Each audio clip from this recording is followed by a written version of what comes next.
if you could provide everybody with an interest-free mortgage, if you can pay rent, you can pay off an interest-free mortgage. It's as simple as that. Everybody can do this basic math, and this is how a decent economy should operate, especially in this day and age, because usury came back into the Western economy 500 years ago after 1,000 years of interest-free economy under the Catholic Church. But there were reasons for that, and the key reason was that there was no mechanism for the provision of interest-free credit. But nowadays, the provision of interest-free credit is a complete no-brainer. It's very easy, very cheap to create interest-free credit with bookkeeping. Basically the same way that banks create money, but then without usury on the debt. And the West, the key political economic issue that the West faces. Okay, we have many problems, but the key problem is our mega debt. And the funny thing about the mega debt that we have, because the West has 4 times GDP in debt outstanding, the funny thing about the mega debt is that we have paid more interest on the debt over the last 25 years than we currently have debt outstanding.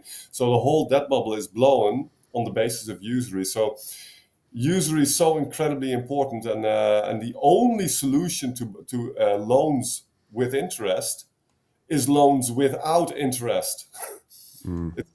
It's very basic, but very important to understand. So I think that's interesting about the idea, because the way that the people who do usury sell it is that, it's inevitable. It's always been that way. That's the only way that you can have a proper running economy, because if the rich don't lend their money back into the system and they make their coin from charging you for renting their money, they sell you as if that's the only way that you can run a capitalist or a productive, prosperous economy. But like you touched upon there, is that usury was outlawed in Christendom for 1,000 years. So if that was the case, how was Christendom able to run as a really successful, prosperous civilization, building these incredible architectural marvels when there was no usury? And I think because they've got control over the narrative, and the propaganda is all-encompassing, isn't it? The alternative voices who are giving alternative ideas, like you are with the Florin and interest-free currency, it's that the challenge is trying to be able to break the programming of the people we're trying to bring on board, because they just don't even have a conception that you can have interest-free money, because they're like, well, who's going to make any money out of that? Yeah. In whose interest is the interest-free money, if you like? So, yeah, what's your take on that?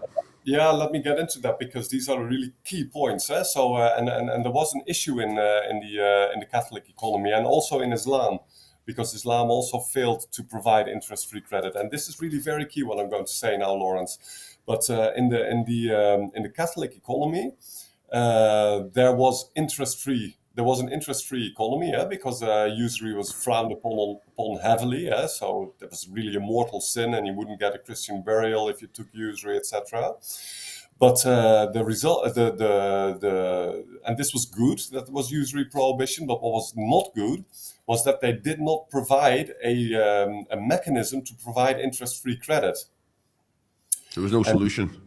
It was good that usury was prohibited, but there was no liberal no mechanism of providing interest-free credit liberally. So the result of this was that there was credit scarcity in the economy. And this was a very, very real issue. And you had people like Francis Bacon, who was a Freemason, but he used this issue to then say, we must have credit, and the rich won't lend without usury, so therefore usury must be permitted. And Francis Bacon was one of the most influential people of the 16th century in Britain, of course. And you had another figure who was John Calvin, very important figure in the 16th century, who was behind Calvinism, which was the key religion of the key capitalist empires, which was first Amsterdam, then London, and then New York. All these empires were Calvinist, Presbyterian in Britain and in the United States, but that's Calvinism as well.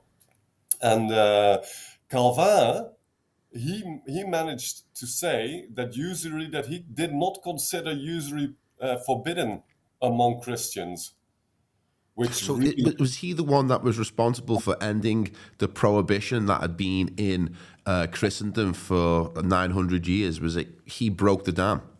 well, he can't be blamed alone because well, it all started in Italy under the Vatican in the 14th century. In the 15th century, you already had Medici popes. So Medici was, of course, the banking family from Florence, and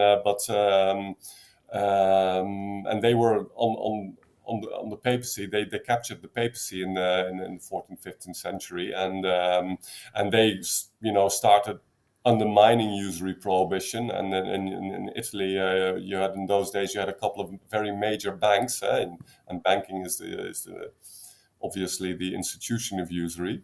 And but then it moved on to the north, and Calvin played a very important role in undermining the strong Christian rejection of usury. So he was a major historical figure in that respect, and undoubtedly operated by the moneylenders from behind the scenes, because that's how it works. You mentioned Presbyterian. Now, Yeah. Presbyterian was the English version of Calvinism. Is that correct? Yeah. Because William Paterson, the first governor of the Bank of England, was a Presbyterian Scot. Yeah, so it was like the Calvinists had set up the central bank in Britain. And this happened after the Glorious Revolution, and that was, of course, preceded by that aborted revolution by Cromwell. Well, aborted, he killed the king, so he had some success. But Cromwell was, he basically laid the foundation for what then transpired 40 years later under the Dutch stadtholder, William III for us and William I for you, I think, or the other way around. I think it was William I for the Netherlands and William III for. Because there's a really fascinating part of history, is that, if I remember it correctly, correct me if I'm wrong, is that King Charles was opposed to usury and provided the bulwark because they first established the Whistle Bank in Amsterdam, correct? And that was giving the Dutch their empire to begin with. And the people who set that bank up had their eye on the prize, which was Britain. Charles was resisting all attempts for them to come in. Excuse me.